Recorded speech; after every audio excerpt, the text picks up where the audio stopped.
bus commuters in Adelaide, they're not wearing masks and they're being stung with $1,090 fines. Now, Crepe Kitty, and there is an E on the end of Crepe, Crepe Kitty on Twitter asks, what do we think of them? What do you reckon about it, Alex?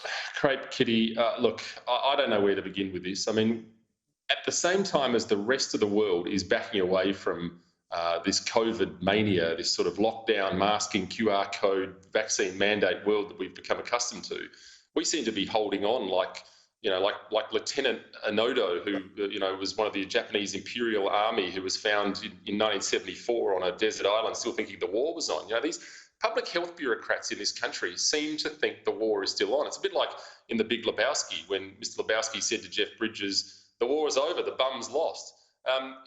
We've got to get over this need to continue to push these issues onto people.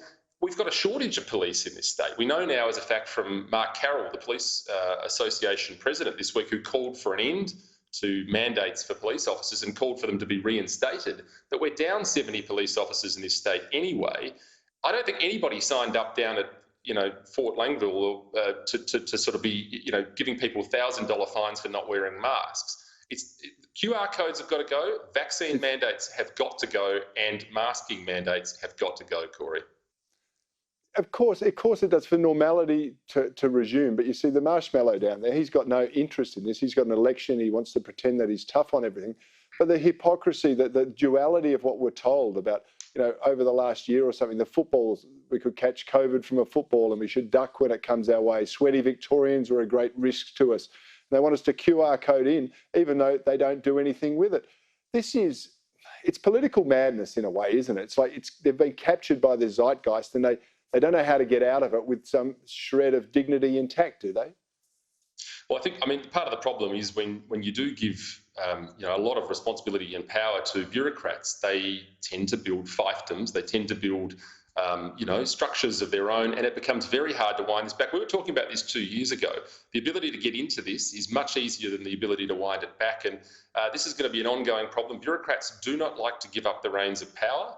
We know that from history, and when this is all said and done, as I've said time and time again, we need a liberty audit. We need to make sure we get every single thing we've given away back. Yeah, that's a very good point. A liberty audit. I love that idea. It should be part of that proposal, and I think it's quite a reasonable one. A royal commission into what's the pandemic response has been. Not because we disagree with everything, maybe we do or don't, but we want to know the basis for it. We want to know the rationale for it. Why has our liberty been infringed in such a manner with virtually no pushback from regular Australians? They've just swallowed a whole bunch of stuff that in other times they would never accept. And that's what concerns me most for the future, Alex.